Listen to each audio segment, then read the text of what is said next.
Welcome to Grain Marketing Update with Matt Bennett. Beck's Hybrids. We're going to talk a little bit about profitability and just looking at, for instance, this 26 situation. We'll go back into the app. It's something we've done before.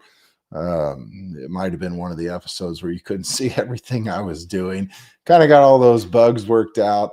Obviously, it's Thanksgiving week, so I hope everyone has a great Thanksgiving. I know that it's a kind of a slow week, as far as markets go, but a lot of folks have family around and fun stuff going on. So, but still, there's a lot of us that has to still work and try to get some things knocked out. That's kind of the situation I'm in here today. So, we're going to go over the app a little bit, and I want to talk to you and just kind of relay one of the things that I've been looking at. Let me see if I can pull this up to where you can see exactly what I'm looking at. Let me look at the Ag Market app. Okay, so this is my app, as a lot of you guys have seen. Okay, with this particular farm, it's the same farm we looked at before. This operation, as of this point, as you can see here, I want to go back out and show you kind of what I've done. Essentially what I've done here is I have highlighted, a 230 APH, a 240 yield goal, selecting the location that I've got here, gives me an estimated price per bushel of around 439. Cost per acre, I put in here 0 because I want to show you, what it looks like to come in here and itemize some of these things. So if I come in here and I manage my profitability, I want to look at, the initial break even. Yes, it looks awfully high at 454. I mean, my cash price today is not 454. As you can see, it shows net profit per acre of a negative $35.40. And so clearly that doesn't work very well. If I come in here and I look at my costs, for instance, cash rent and land costs, 325. That's just an average of everything for this particular farm. With the 325, it's probably low for some people. It may be a little high for some people. If you own all your ground that's paid for, clearly you're in the driver's seat whenever it comes to this profitability discussion. Chemicals, that includes fungicide. And so I'm looking at my total chemical program, including fungicide. Of course, it's going to be below 100 for most of us as far as our chemical program goes. But with one fungicide application, most of us are going to get above that $100 type level. If I look at fertility, that's where I want to kind of hone in on today. So if I looked at like a 250 and 250 program in my part of the world last fall, not this fall, in normal anhydrous, if you will. And of course, this is a corn example. Obviously, paying for that, especially this year with potash. Potash was actually decent, but phosphate prices up there around $900 a ton. I mean, clearly very expensive. Most of you that have given me feedback that I've talked to cut back on phosphate rates somewhat this year. If you are in a position where your fertility is in really good shape, by all means, I don't have an issue with a person going to the bank, so to speak, and taking a draw out. Clearly, I don't advocate cutting back on fertilizer or cutting back on fertility. But at the same time, this is a very unique year, in that we're looking at prices right now 10 cents below last year's spring insurance price. So with D's hovering around 460, I'm looking at a real struggle to find black ink. So, if we just want to be real fair about it, I want to go in here and look at fertility, and everyone's got a little bit different program. But if I take my fertility per acre down to just $200 an acre, and then I come back up and I look, now my initial break-even price is in this 433 level.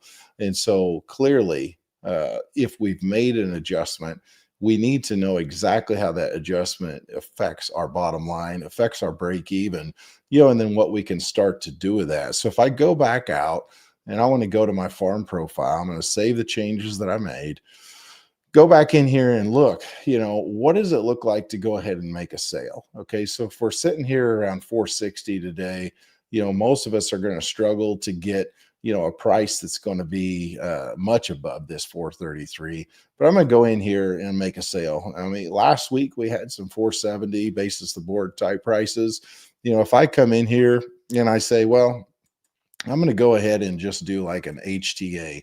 And maybe just for example's sake, I'm going to come in here a week ago. If that's when you made a sale, I'm gonna go in and I'm gonna look at 26, of course, because this is going to be basis 26. And I'm going to say it's going to be like a fall delivery type situation. Bushels sold, you've got unsold bushels of 360,000. So again, for example's sake, we're going to sell a quarter of that. And I know typically most of us aren't going to sell a quarter all at one time. I'm basing on December futures price. My HTA level is around 470. And then I am going to forecast that my basis will be around 25 under. And so clearly that gives me a 445 type price. How does a 445 type price make all of this look? So my initial break even, is 433 a bushel. As you can see here, my dynamic break even, which this up here, we'll save it. This up here is not changed for some reason, but it gives me a dynamic break even around 429 per bushel. All right. Now, bottom line is, if we wouldn't have changed our fertilizer price, if we wouldn't have backed off, we would have already been way behind the 8 ball. I firmly believe that was not a bad decision. Now, I've had some people come in and tell me, that they're in a totally different situation where they actually drop back even more. And so I just want to go back and look at that again. I'm going to manage my profitability, go back. And if I have a guy say, well, I spent $100 on my anhydrous, but I dropped my phosphate back to, let's say, 150, didn't put any potash on this year, because I'm trying to save a few pennies. And so I'm going to drop this thing back. Let's say we drop it back to like 165 bucks an acre. And so if we drop to 165 bucks an acre, that puts my initial break even at 418 a bushel. As you can see, now I've put myself in a position, where I'm around 53.20 as far as net profit per acre, which are types of numbers that we really haven't had a lot of opportunity to see. So I go back to my farm profile and I want to look at this and say, hey, now I'm in this position, okay, where I actually have meat on the bone. I can do something with these price levels. And so, I may put some target orders in place. If I want to run a scenario just to see, what does this look like?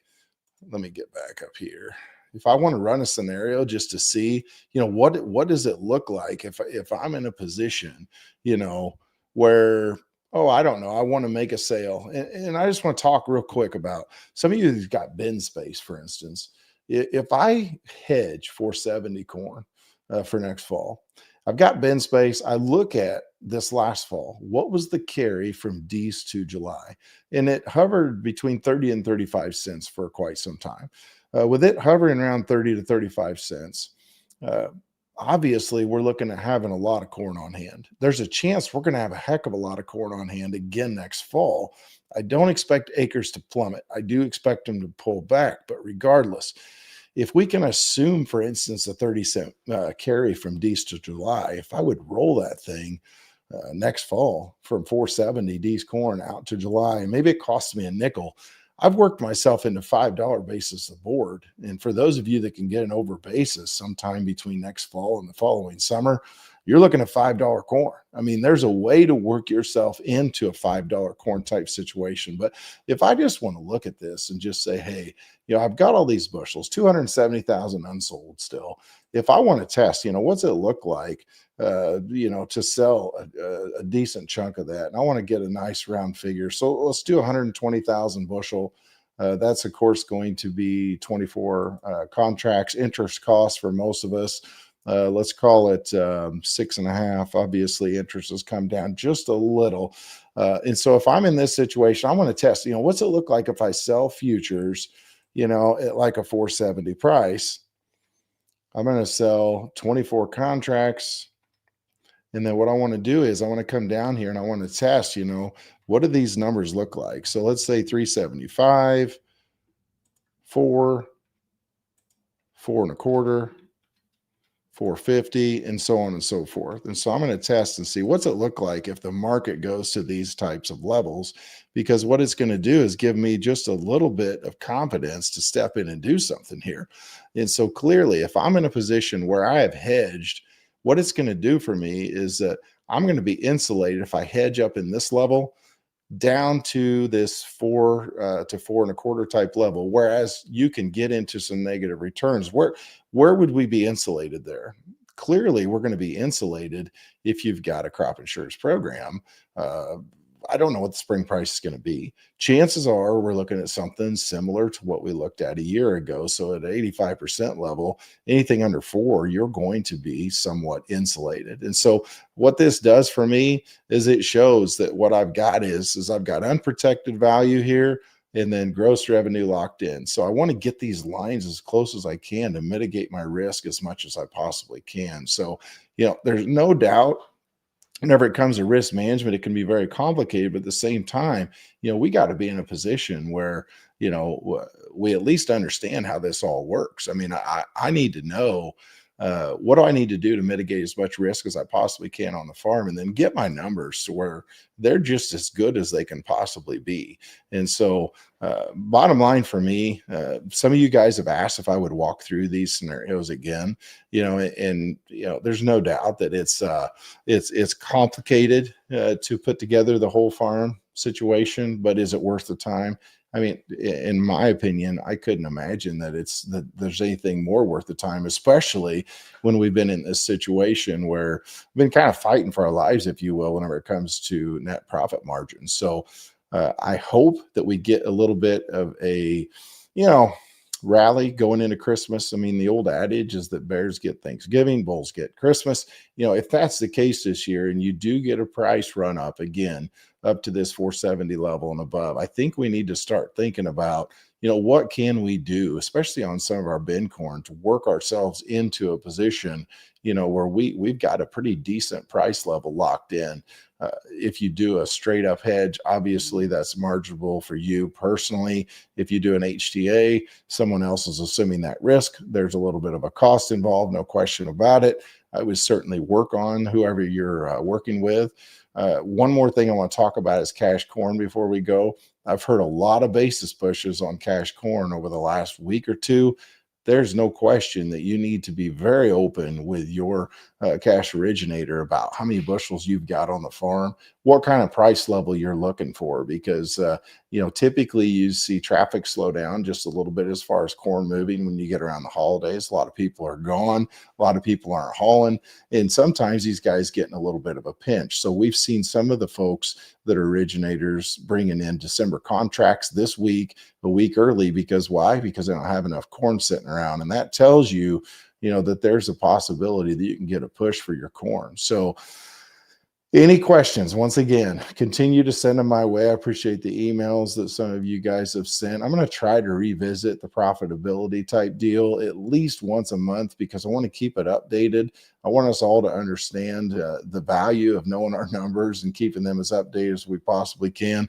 If you want to leave a comment here, that's fine. You can certainly email me as well. So I appreciate you tuning in, and have a great Thanksgiving.